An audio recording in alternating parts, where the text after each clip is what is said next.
It's an honor to have Brother Greg Marlow with us. He's going to be sharing his testimony, telling us what God has done for him.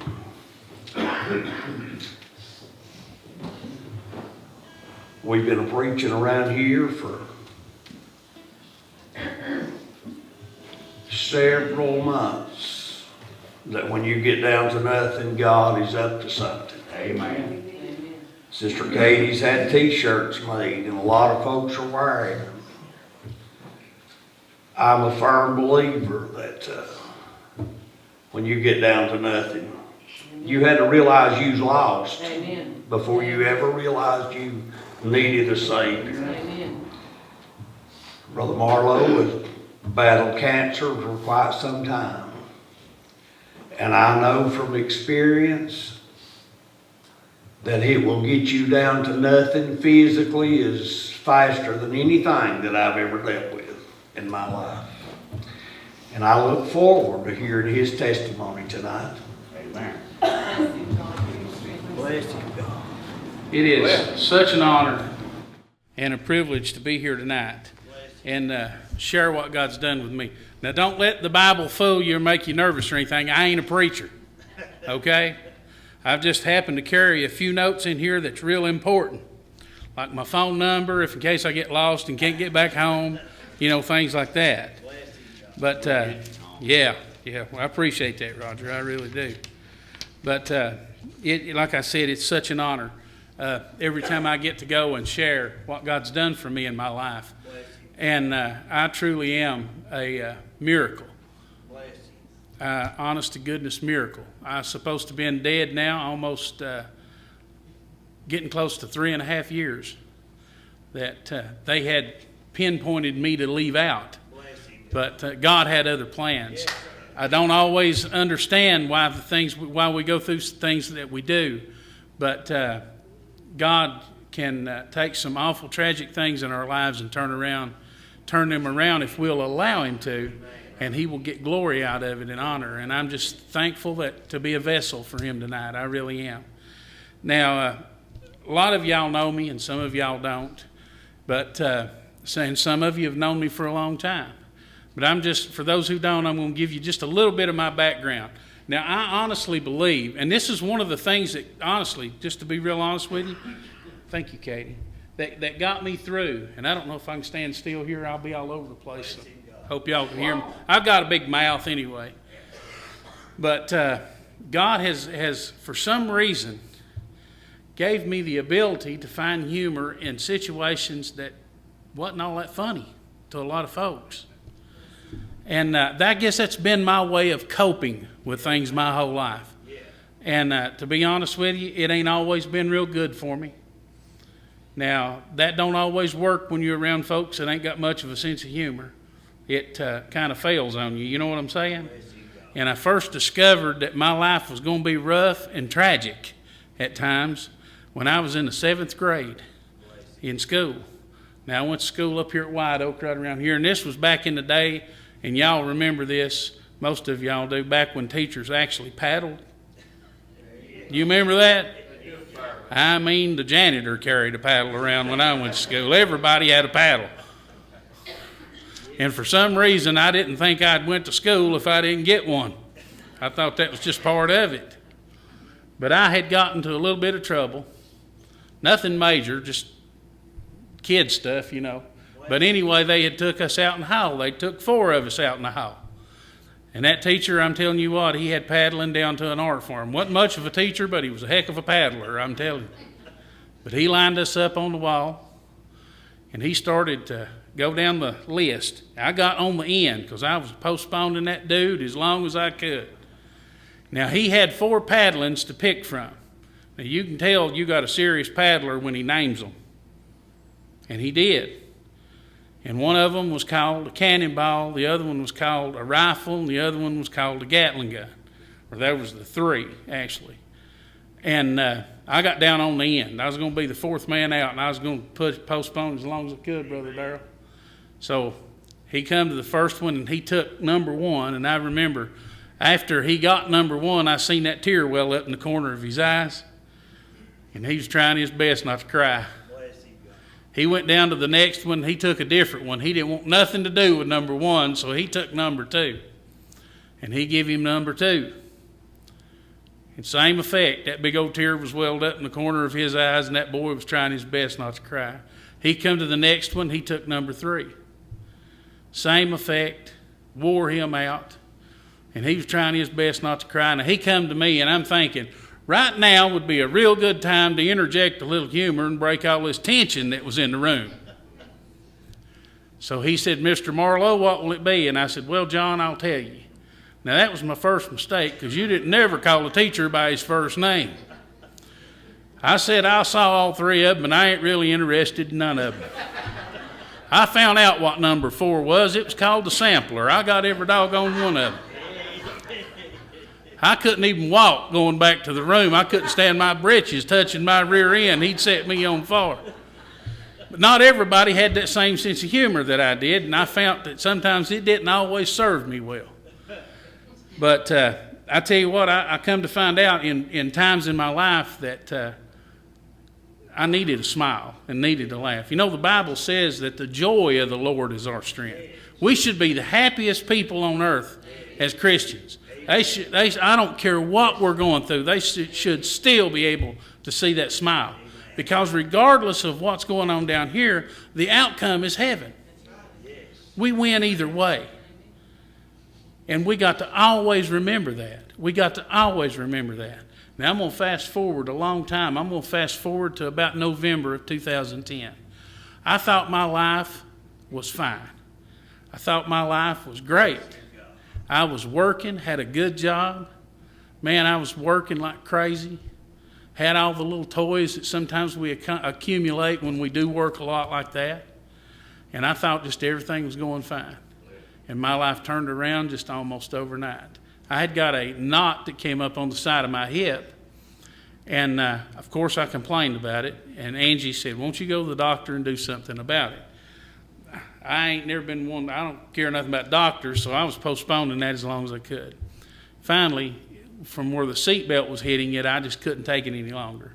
So I decided I was going to go have something done with it. And when I went to the doctor, they told me that it wasn't no big deal because my blood work looked fine.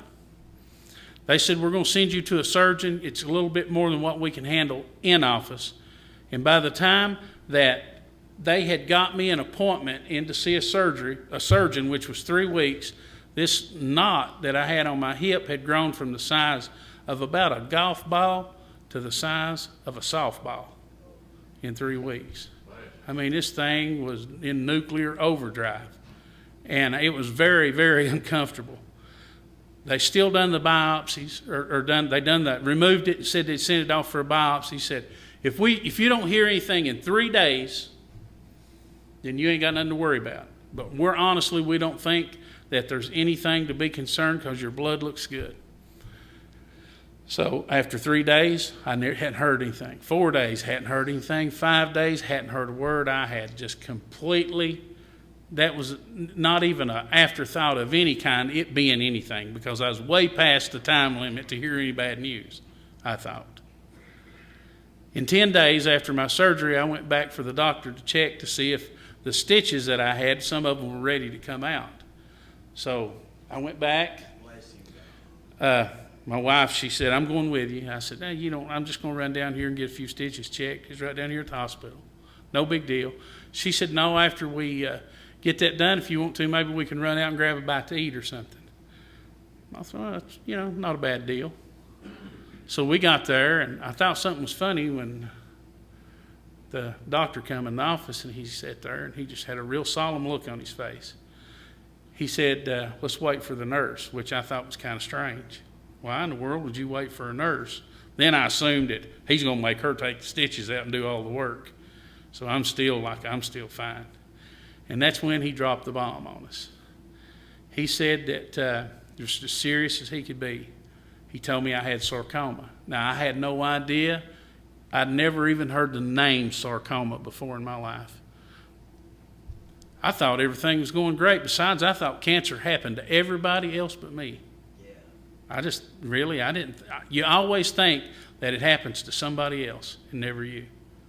So I didn't know what it was. And I said something crazy, like, do you make a salve for it or something like that, something silly, you know. And he just real straight-faced. He said, no, you don't understand. He said, we're going to have to act fast. I said, kind of questioned him. I said, I thought you was going to call me. He said, well, when I got the first results back from the test, that what you have is so rare that I sent it to another place to get a second opinion. And he showed me the actual paperwork that came back from Emory University, which said sarcoma, told the type of sarcoma, and it said high grade, which meant that it was real aggressive. And he said, we're going to send you out of here. There's nobody around this place, Knoxville or anywhere, will even have a clue what to do. So I ended up in Vanderbilt. That was the closest place for me to go. And when I got down there, everything was like a whirlwind. It really was. And I went down, I had my first series of surgery preps after they told me just what I had and what I was facing. And like everything else in my life, now like I said, first of all, they ain't a thing in the world funny about cancer, are they, Darrell? They ain't nothing funny about it. I tell you, I went through it and still dealing with some stuff. Still ain't found a thing in the world funny about cancer. But I found some humor in the journey that kept me, if it makes any sense, it kept my mind together. You know, I needed something, and God knew what made me tick. Because like I said, the joy of the Lord is our strength. You know, we got to find something to smile about even in the darkest times in our lives. It ain't always easy, but I promise you can do it if you look hard enough. But anyway, we went to Nashville, and the diagnosis was right around, that I got here was right around Thanksgiving. Well, by the time I got to Vanderbilt, like everything else, I was shooting from the hip, and I didn't plan anything. I just said, let's go down there and get this over with.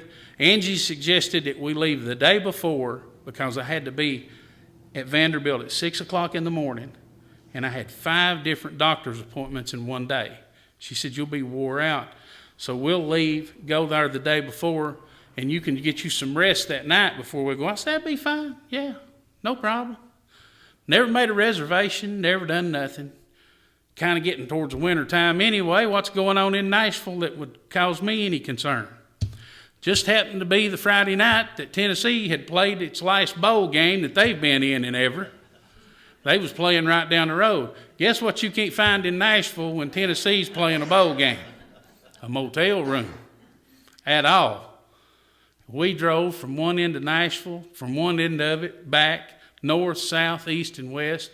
We couldn't find anything. Finally, after hours, we found a little motel that had a room. A room. And I went in and noticed the only sign I hadn't seen that said no vacancy. So, boy, we whipped in there and we was trying to grab that unit up as quick as we could. I walked through the door, and that little old feller that worked there, he wasn't from around here. There was an automatic communication gap right out of the gate. I'm not real sure what he said to me when I walked in the door, but I think it was howdy. I'm not real sure. But anyway, after a few minutes, I figured out that he did have a room, and we went ahead and got it. And I got to admit, we paid way too much for it because they was charging premium rates because of what was going on. So we went up to the motel. We went up to our room, and I had watched a little bit of the ball game on TV, and it was getting late. And Angie said, you need to get some rest. Just cut the lights off and the TV, and you need to lay down. So I did. And after laying there for about 15 or 20 minutes, just that point where you just about doze off, all of a sudden, I hear a blood-curdling scream that just absolutely freaked me out. Angie I thought she had lost her ever-loving mind. In pitch-black darkness, she went to screaming to the top of her voice. I was knocking stuff over, trying to find a lamp to turn on. And when I finally got a light turned on, looked, and there was these little bitty bugs crawling all over us. I mean, we was covered up with these little old bitty things. Well, I went to freaking out too then, because, I can stand a whole lot, but one bug can go across my toe and I freak out. It feels like there's a million of them all over me.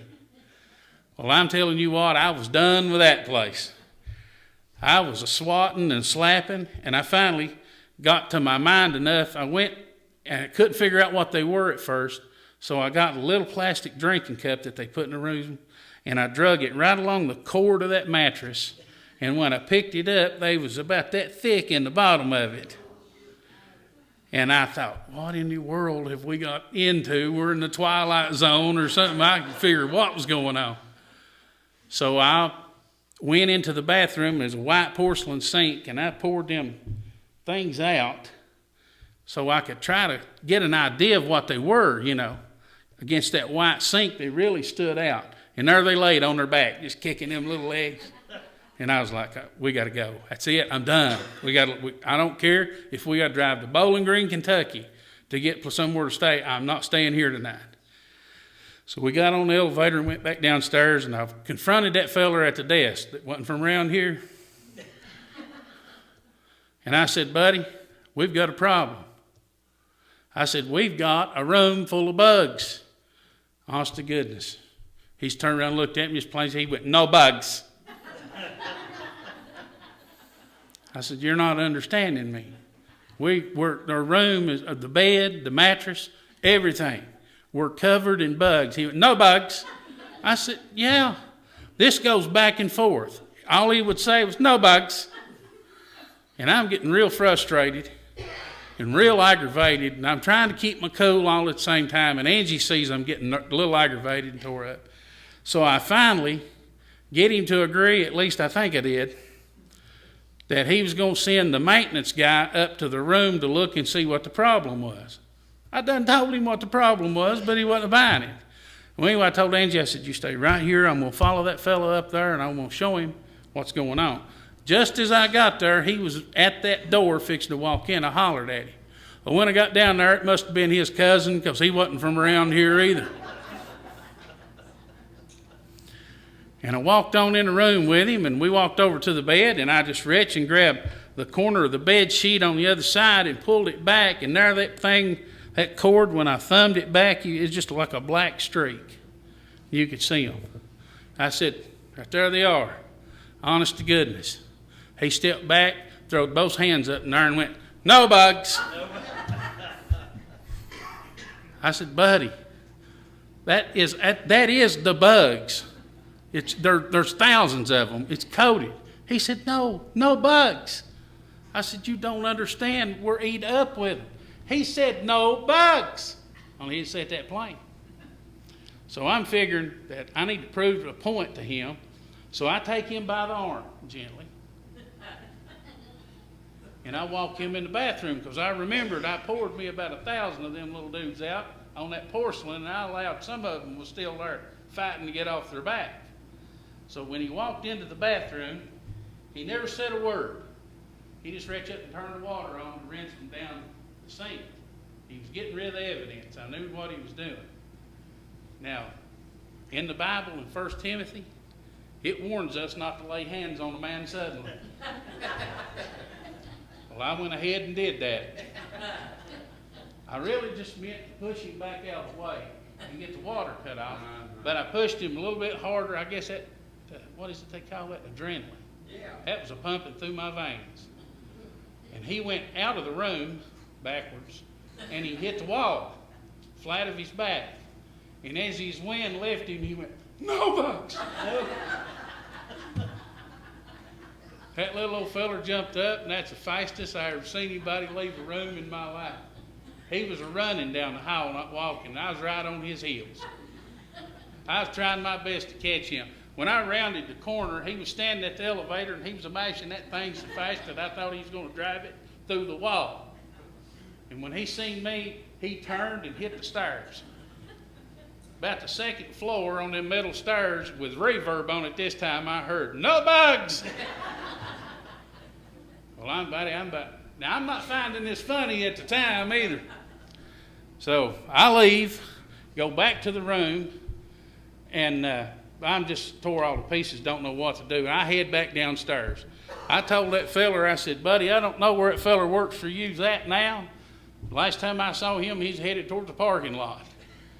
but you need to do something. He wasn't going to give us our money back. He offered us another room. I told him no. Angie seen that I had just losing it completely. She finally said, let's just forget it and leave and go. And we went back to the room and we collected what few things we felt safe to leave with. And to be honest with you, we left a whole lot because them was bed bugs. And I reckon them units will follow you home if you ain't careful. So we left a whole lot of stuff. And as we was leaving, I thought, I'm going to scoop me up another load of them bugs and take them down there to that feller. So I got me another one of them cups and I loaded her down. And we started down the hall. And as we was going down the hall, we met a lot of people coming in had Tennessee shirts on. They'd been to the ball game. I started stopping them. I was telling them what to look for. Freaking people out and scaring them to death. I said, you get in there, pull the sheets off the bed and look around the cord of the mattress. If you see these things right here, you got bed bugs in your room. Well, when I got to the lobby, I had stopped about 8 or 10 people and had them congregated right around me, sharing my little show and tell operation I had going there, and that feller seen me at the desk. I sold him them bugs for $100. It was another couple of hours that night before we finally did find a place to stay. And I basically just went in and took a nap and went back down there, and they put me through the meal. And the next thing I knew, things were moving so fast. You ever had something happen so quick you never had real time to get scared? That seemed like what was happening to me. And after all that was over with, I'll just be honest with you, Angie and I laughed all the way back home over that experience that we had down there. That was like therapy to me. As crazy as it was at the time, looking back, it was just so funny. And it kind of got my mind off everything that was going on. I went back to Nashville, and they had told me, they gave me best case scenario, 6 months. This was with surgery. It was an exploratory type surgery. They said there were so few cases of the type of sarcoma that I had that they don't know a whole lot about it. And everything they was going to be doing to me was going to be exploratory, was going to be just absolutely, basically I was going to be a guinea pig. And I figure if nothing else comes out of this, maybe they will find something that will help somebody else. So I agreed to do whatever they needed to do, knowing that best case scenario, 6 months. So I signed up for it. I went back. In 2 days, they told me to go home and get all my affairs in order. And that's a hard thing to hear when you've got a 12-year-old son at home that you so wanted to watch grow up. Man, it was just almost surreal. It felt like at times I was watching a TV show and it was happening to somebody else. Right. We got back to Nashville and they took me in, and I don't think I had ever really realized how serious it was until I was in pre-op of the surgery, and they was back shaving my hips and everything, getting me ready for that. And I was thinking, golly, man, this is real. This is really it. This is really happening. So they went in and, they chopped on me. It was unreal. They pulled muscles out of my hips and out of my leg that they took an area. Actually, it was described to me when it was done as big as a basketball off from me, pretty deep in spots. So I wasn't allowed to move for 23 days. I was not allowed to move a muscle. And I don't know if you've ever tried to lay for 4 or 5, 6 hours awake and not move, but it will drive you crazy. Try 23 straight days of it. I was not allowed to move a muscle. And I had lost so much blood during that 8-hour surgery that I was, when I came to and they had me in ICU, I reckon I was as gray as a ghost. I mean, they said I looked dead. I actually looked dead. And they was having a problem. The blood wasn't coming into my hip like they was hoping that it would. And if something didn't happen pretty quick, they was going to have to amputate. So they actually, I still didn't know they even did this. I thought this went out in the Middle Ages. But they did leech therapy on me. And I didn't have any idea they still even done anything like that. But they covered my side with my hip for 3 days. My whole side with just leeches, and they would literally pull that blood up into that area, and they done that till the blood started flowing again. They come back and said, we ain't going to have to amputate, but your blood's not building back. Man, I was so weak that I couldn't move. Good thing I wasn't allowed to. But as I laid there, not being allowed to move, they had my bed in the awfulest position that you could ever get one. Now, I was laying on my side, and they had it raised up, which never made a lick of sense, because I don't know about you, but I don't bend that way. And I told Angie after that second day, I said, you got to do something. I am going crazy. I'm hurting so bad I can't stand it. I can't breathe. She said, I don't know what to do. Now, you would have thought a hospital like Vanderbilt medical facility, people travel from all over the world, would have the nicest, fanciest, finest stuff you could ever find. Apparently that bed they had me in was a leftover from the Civil War, because that was an old unit. It was one of them crank models, you know what I mean? It was an old one. Wasn't one of them real nice ones where you press a button and it go down real slow and all that. No.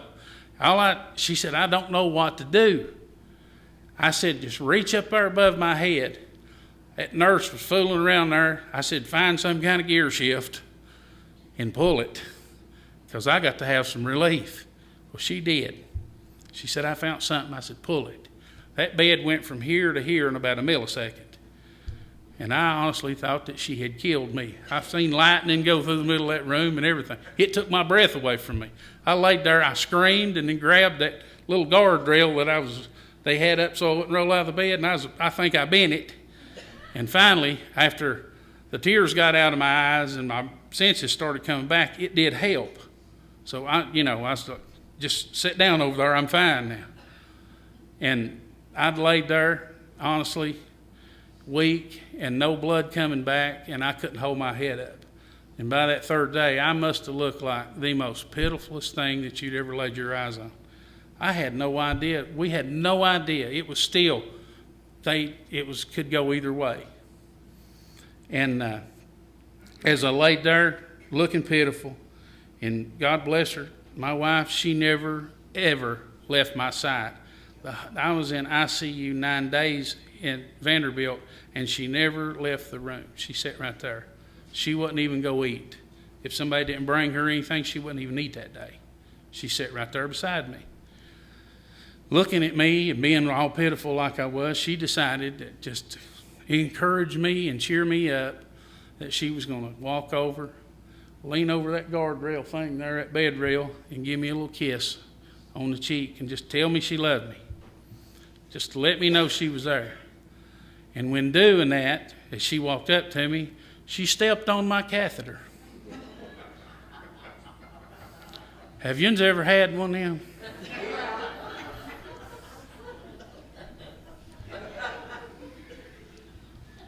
Them things don't come out if they don't want them to. I found out something else about a catheter that day. I don't know how they do it, but they wrap them about 3 times around your vocal cords before they tie that knot in them. Because I tried my best to holler at her to get her off that thing. And all I could do was go, whoa! She's leaning over. She didn't realize what she's done. So she just softly whispers in my ear, I love you too. That wasn't what I was saying to that woman.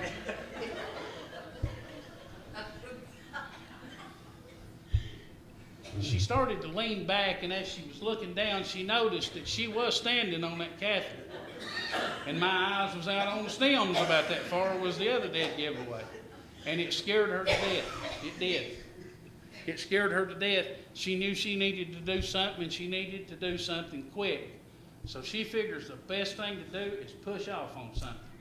I'm thinking that rail in front of me would have been a good idea. For some reason, she thought my hip that was exposed was a good place to push. She put her hand right on that surgery site and shoved. Folks, I know what God looks like now, because I'm pretty sure I've seen him. I knew from all that whole experience right there, just that one day I learned something very valuable about all that whole ordeal. I knew when I got my breath back and everything else and my sight came back, that cancer wasn't going to kill me. That woman was going to kill me. And cancer never had a shot at it. To this day, when she gets up, I jump up in the couch with both my feet. I still get nervous when she gets up to walk through the room. You know, the day after that things had gotten really bad. And I had gotten so weak that I couldn't even talk. And must have been, I don't know, it was in the night. Dark, that room was dark as it could be. And I remember laying there, and Angie, after the 4 days, she had finally was getting a little bit of rest the first time she had fell asleep in those 4 days. And as I laid there, I got to noticing that my breathing started getting more shallow. And as my breathing started getting shallow, I noticed that what little bit of sight that I had left that I could tell in that room wasn't completely blacked out, but it was just, I could still see the outlines of things and the silhouettes, but I was losing that. My sight started fading. I knew that I was dying. And I knew it. I always wondered what that would be in my mind. I'd always wondered, man, what's that going to feel like when I get to that point? Because that, let's face it, that's the one thing that scares us to death, is that moment right before, that real dark place, just before we cross over. Well, I found out that it wasn't nothing what I thought it was. It was one of the most peaceful feelings that I'd ever had in my life. I wasn't afraid. And that's, I guess, what amazed me out of the whole thing, that I learned a lot from that right there. I was not afraid, Roger, at all. Not scared. And I knew I was dying. I felt everything fading. I wasn't going to wake her up and say a word, because for one thing, I didn't want her to watch me die at all. I just thought that wouldn't be fair. If I'm really dying, I don't want nobody to watch it. And I remember laying there, just like it was yesterday. I can't get it out of my mind. And I remember talking to God. Darryl, and I said, Lord, I said, if it's my time, I know, and I know. Praise God. Without a shadow of a doubt now that I'm ready to go. Because I feel your peace and I feel your comfort. I said, Lord, I so wanted to watch Luke grow up. I'd wasted so much of my life doing things that I thought was so much more important that I'd let take me away from a lot of things in their life, from working way too much and traveling way too much. And I said, Lord, if I could just know that he's okay, going to be okay. But I really wanted to watch him grow up, and I really wanted to take care of some things for us. And I said, but if you know more than me what I need in my life. But I said, Lord, if I'm going to make it through this, I said, let me see that light come through that window.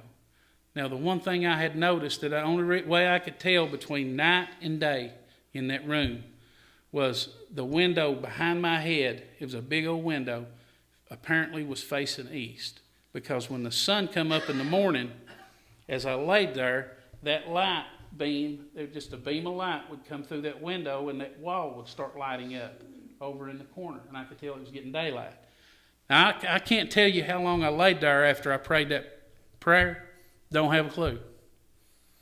But I can tell you one thing, that as I laid there and I kept fading away and my breaths were getting further apart, all of a sudden, and had never done it like this before, that light hit that wall. Just exactly like you had took a flashlight beam and flicked it on. And it just pow. Because, man, a light in a dark place, man, I tell you what, it really does make all the difference in the world. It don't take very much light. But I saw that. And just the second that I saw that, I got to noticing, Roger, I was breathing easier. My breathing started getting stronger. And as that light grew down that wall, I noticed that my sight started clearing up. My breathing became even more regular and more regular and more regular. And through that whole ordeal, now from that day forward to the day they discharged me, all of a sudden my blood started building up. Everything that they thought worst case scenario was going to happen was all of a sudden turning around and was changing.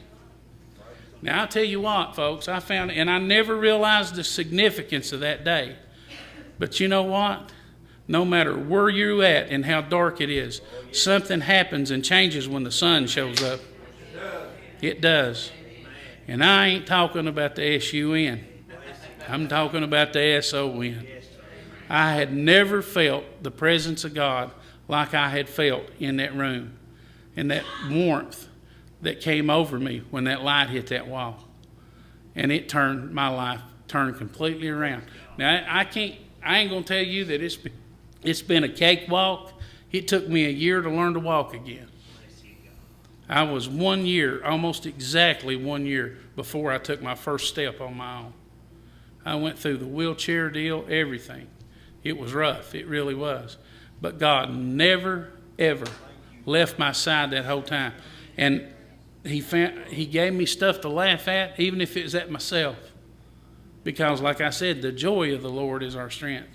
Our testimony is the strongest, not when we're going through the good things in our lives, but it's when we go through the bad things in our lives. That's what people pay attention to. Hey, let's face it. When the banks, our bank account's full of money, and all the bills are paid, and the kids are healthy, and the job's doing real good, it's real easy to live it up and say, "Thank you, Jesus." But when everything's gone, and it looks like everything you've got's going away and gone, then that's when it really counts. That's when it's called faith. When there ain't a plan B. When there ain't a plan B, that's when it's faith. Now, I don't know what in the world each and every one of you folks are going through. Don't have a clue. Some of you, I guarantee you, are going through something. Because we all do, don't we? It can be cancer, or it can be something as serious as school's just starting back, and you're here today and you're nervous about that. But whatever it is that robs you of your joy, that takes away that joy that we need to extrude in our lives so much for the world to see, if it robs you of that, then it's important to God. So don't hold back taking what you have to God. It's just as big and just as important as a cancer diagnosis. He don't want our joy to be taken away from us. That's the one thing that we're promised, that He said we should always have regardless of where we're at. Now, it ain't been easy, but I've been blessed. Absolutely been blessed. I've gotten closer to people than I ever have in my life, than I never thought I ever would. That God has just led me into certain people's lives in and out. It's just been amazing. And at times got to be a little bit of encouragement to them, and they got to be a whole lot of encouragement to me. But whatever it is you face, I'm telling you, God cares. God will listen, and God will move. I'm a walking and talking miracle because of the fact that not what a doctor done at Vanderbilt. It's because of what God done. That night, that fourth night in that room when that light hit that wall. I knew that was the morning that I was healed. Because I knew where I was headed out. So, remember that. Whatever it is you face, it don't have to be a big thing. It just has to be something that separates you from God in the least little bit. Take it to God and leave it with Him. I promise you that He will take care of it. He will not ignore it. And He will make you stronger in the long run for it. And you'll get to be a light for somebody that you had no idea was even watching. Thank y'all.